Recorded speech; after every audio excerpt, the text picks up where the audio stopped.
અયોધ્યા ખાતે શ્રી રામ મંદિર પ્રાણ પ્રતિષ્ઠા મહોત્સવની ઉજવણી કરવામાં આવે છે, જેને લઈને જૂનાગઢમાં ધારાસભ્ય સંજય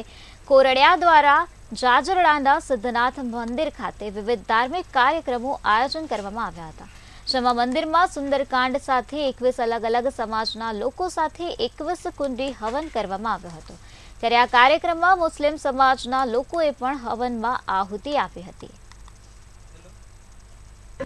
જૂનાગઢની અંદર સુખ શાંતિ અને સમૃદ્ધિ જળવાઈ રહે અને એક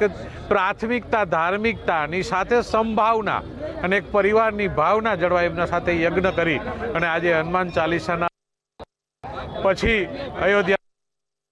છે ભગવાન રામના મંદિરને પ્રાણ પ્રતિષ્ઠા મહોત્સવનું એ લાઈવ અને પછી જ્યારે અયોધ્યામાં આરતી થાય ત્યારે ભગવાન ભોળાનાથના સાનિધ્યમાં ભગવાન રામના સાનિધ્યમાં અહીંયા પણ મહાઆરતી કરી અને પ્રસાદ લઈ અને આજે આપણે બધા આજે રામમય થયા છે અને આનંદ એટલા વાતનો છે